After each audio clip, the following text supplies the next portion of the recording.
This content is my summary of Lawrence Gardner views on the real identity of Joseph. Gardner is a noble Gnostic, so his story can be promoting his ideas. It is explained in Genesis 41:39-46, that, at the age of 30, Joseph became the ruler over all the land of Egypt and was dubbed Zaphnath-Paneah.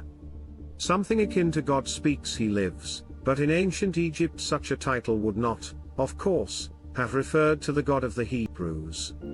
Another translation claims that the name means the God speaks, may he live. This Egyptian name was given to Joseph by the Pharaoh when he was elevated to the position of prime minister in Egypt.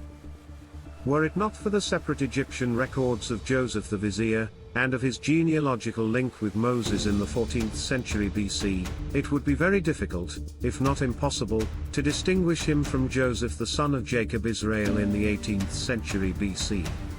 The Bible, through a strategic switch of time frames, from Genesis to Exodus, implies that these two Josephs were one and the same, and this is managed by dispensing between books, with 400 years of history, just as is the case between the Old and New Testaments. What further emerges is the possibility that the whole story of young Joseph's dispute with his brothers, and the legendary coat of many colors, was contrived by biblical scribes in order to link one chronological period with the other. Historically, Joseph the Vizier was an Egyptian governor shortly before the days of Moses, but despite all popular tradition, he was not one and the same with Joseph the son of Jacob, who lived 4 centuries earlier. There are, in consideration, numerous anomalies which make the story of young Joseph quite chaotic. Initially, the brothers throw Joseph into a pit with intent to kill him. But then, through a change of heart, they sell him to a passing caravan of Ishmaelites. Afterwards, some Midianite traders arrive on the scene, whereupon the brothers pull Joseph, once again, from the pit and sell him to the Midianites, who take him to Egypt. Then, after Joseph appears to have been sold twice, Reuben looks into the pit and is surprised to find him gone. Although unsatisfactorily constructed, the purpose of this narrative was to ensure that Joseph made his way to Egypt independently of his father and the rest of the family, who were said to have followed some while after. By this means, Joseph was removed from the family scene in order to become strategically identified with the later Joseph who became governor of Egypt. Once in Egypt, at the age of 17, Joseph was apparently sold to a high chamberlain, Sar-Hatabahim, named Poti-pherah, who is not mentioned by name thereafter.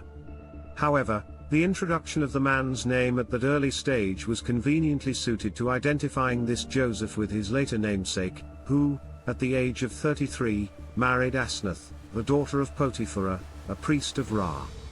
Although the names Poti-pherah and Poti-pherah appear mutually supportive, the characters were distinct, one being a courtier and the other a priest. Finally, and to support the point concerning the contrived account of the early Joseph, we have the added story of his attempted seduction by Poti-pherah's wife. When Joseph refused to submit, the woman ripped his garment from him and presented it to her husband, claiming that she had narrowly escaped being assaulted by Joseph.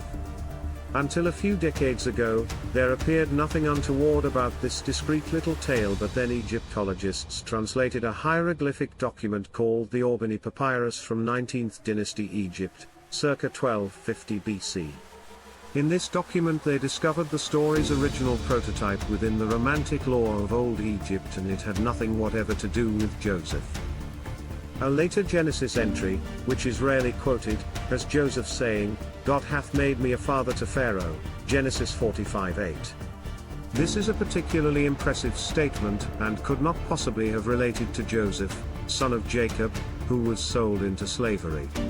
But was there perhaps a Grand Vizier who fathered a Pharaoh, a prestigious governor after whom a canal might have been named, and who would have ridden in the king's second chariot, as related in Genesis 41:43, indeed there was, a Vizier who, contrary to normal custom, was embalmed like a pharaoh, precisely as described in the last verse of Genesis, and entombed in a fine sarcophagus in no less a place than the royal burial ground, the Valley of Kings at western Thebes, modern Luxor.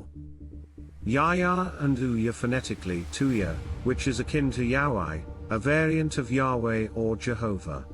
From these inscriptions, the Vizier has become personally known as Yuya, and this is of particular interest because his grandson, Pharaoh Akhenaten, later developed the one God concept in Egypt.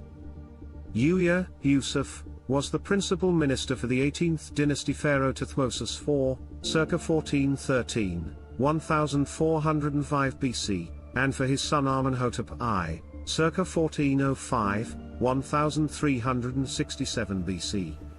His tomb was discovered in 1905, along with that of his wife Tuya, the Asenath, and the mummies of Yuya and Tuya are among the very best preserved in the Cairo Museum. It came as a great surprise to Egyptologists that anyone outside the immediate royal family should have been mummified and buried in the Valley of Kings. Clearly, this couple were of tremendous importance in their day. This becomes obvious from Yuya's funerary papyrus, which refers to him as the Holy Father of the Lord of the Two Lands. The style Lord of the Two Lands was a pharaonic title relating to the kingdoms of Upper and Lower Egypt, and so it is plain that Yuya was not only the viceroy and primary state official, but was also the father of a pharaoh, just as related in Genesis 45-8. He even held some personal kingly status, as determined by his pharaonic designation, one trusted by the good God in the entire land.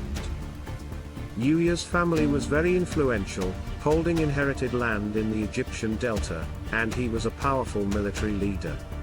Anin, the elder son of Yuya and Tuya, also rose to high office under Amenhotep III as Chancellor of Lower Egypt, High Priest of Heliopolis and Divine Father of the nation.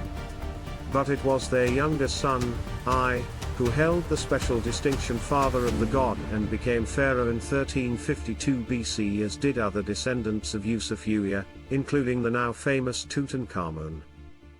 Genesis 41-45 tells us that Tuya held the distinction of Asenath, a style which derives from an 18th dynasty Egyptian dialect and means she belongs to the goddess Nath.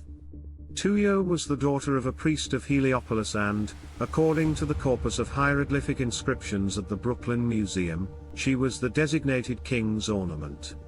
By way of her mother, she is reckoned to have perhaps been a granddaughter of Thutmose III, founder of the Great White Brotherhood of the Theraputate, while through her father she was descended from Igraht, daughter of Esau and Mahalath, the mother of Queen Sobutru, who established the Dragon Court as a royal institution in Egypt. We are, therefore, into the realm of the original covenant of kingship made with Isaac.